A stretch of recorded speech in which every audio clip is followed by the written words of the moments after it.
I'm so sorry I voted for Trump. I didn't know he was going to take away Social Security from 150-year-olds.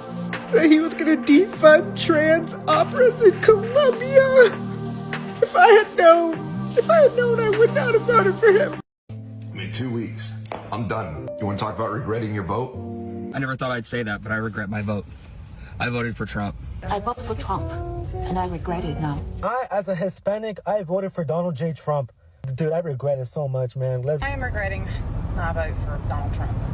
I voted for Donald Trump, and now I regret it. A lot of people who were like me voted for Trump and have to account for that. I regret voting for Trump. So deeply regret my vote for Donald Trump. Welcome back to K-Rex. Today we are diving into a powerful conversation. Many Americans are now looking back at the Trump presidency with regret. What made the people choose him in the first place, and why there are some wishing they hadn't? Let's break it down together, and I want to hear your thoughts in the comments. Welcome. So y'all voted red and now you're broke, mad, and confused. So let's talk about it. The young people who voted for Trump and the Republican movement, they are already regretting their vote. And I'm not even going to pretend to be surprised because I knew it would happen. And y'all got to understand, it's because this is always the play. See, a lot of young people didn't have the tools to really critically think about the impacts of what Trump's policies would have on their lives. And you know why?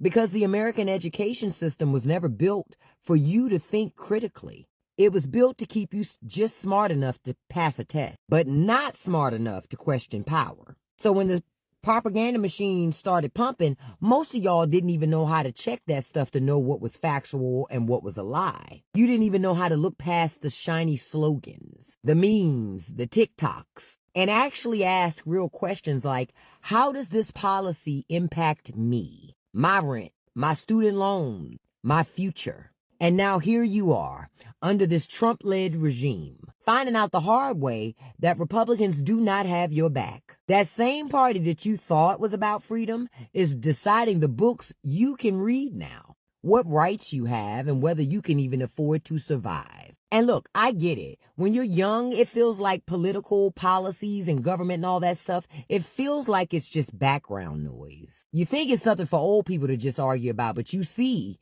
it is not just noise. It's your life, boo. And if you don't take this seriously, the folks who do take this seriously, you know that older generation that's been controlling everything forever, they gonna keep stacking the deck against you. So now my question is, now that you are living under the policies that you voted for, are you ready to wake up yet?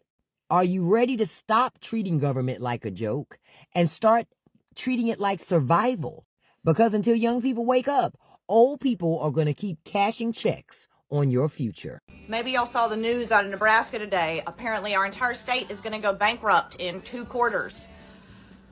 Me and my husband owned a cattle ranch here, and I can confirm that all of the cattle ranchers here overwhelmingly voted for Trump. We support him. We voted for him. Something like 70% of our entire workforce is undocumented immigrants, and they straight up are not showing up for work anymore. They have all either fled the country, fled the state. They don't want to get raided while at work, so they have just moved on to work somewhere else. And straight up, we are going to go bankrupt now. We are going to go bankrupt. And yeah, we voted. We knew that the immigrants would get deported and he was coming after immigrants, yet we still voted for it. Overwhelmingly voted for our own demise. I was talking to my husband last night, and I have to admit that it seems a bit foolish now when you think about it like that we voted for something that is now putting us directly out of business. Series on why I am starting to regret my vote for Trump. So this video is going to touch on racism and the mass deportations that are taking place. I just want to start the video by saying I'm not looking to justify my choices or make excuses, simply explaining my thought process and my decision-making process going into the election in hopes that I can reach other MAGAs who are ready to leave the cult. So Let's start with his comments about the cats and dogs. When I first heard that comment, I did think that it was one of the dumbest things that I had ever heard. I never thought that it was true, but instead of doing anything about it, I just kind of brushed it off as a joke, which you definitely shouldn't do. I minimized his behavior by turning it into a joke. And now I kind of want to touch on the mass deportation that's happening right now. So we are told that it's just illegal criminals that are being deported. Like, when I voted for deportations and stronger border control, I did not think that it would happen the way that it is. I truly think that it is illegal. It goes against our Constitution. And that's just how I feel. It's really sad and disheartening that people are okay with everyday people who pay taxes, property taxes, sales taxes, are getting deported for absolutely no reason at all. MAGA, this is so hard to see. I don't understand it, and I hope that you guys are just ignorant to it and you're not actually in support of it. But anyways, I want to get back to the part where I just minimized the behavior. We were told it was just illegal immigrants. We were told that they want to protect the women. This is the best way to protect the women. All the criminals are going to leave. You know, it's going to be safer for us. Just remember cases like in Riley. And it was just really kind of shoved down our throats, I guess, that they were protecting women. And I, like many other MAGAs, fell for it. I just wanted to make the country a better place for our citizens. I didn't think that they were going to start deporting literally anyone and everyone that looks different. I don't think it's right to racially profile, which is exactly what they're doing. I am starting to regret my vote for Trump. I know, you guys, I know. I was like you, it'll be fun, it'll be funny. Burn it down. Burn the Constitution down. Oh, yeah. There's a Twitter thing, Twitter site, whatever.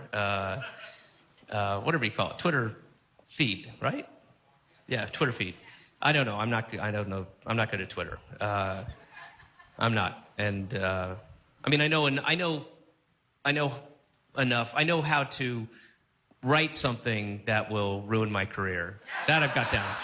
I know how to respond to people who say something negative about that post and make things even worse. I know I got that part down. But I don't know the fun. I truly don't know how they do the fun, you know, the photo funnies bullshit, you know, where they take photos and they put the memes and stuff. I don't know how that's done. I'm sure I'd like it more if I knew how to do that, you know, where there's like the picture of the ladies walking and the guys going, hello, and then, you know, the girls going, hey, you know, and then they put the funny words on them, you know, it's like, I'm mustard, I'm a hot dog, I'm ketchup, you know, and like, hilarious shit like that. I'd love to contribute.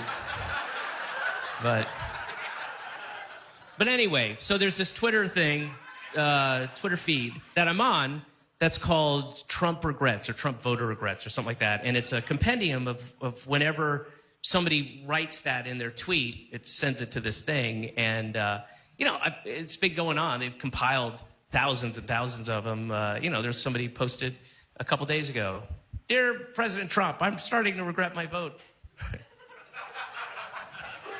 What?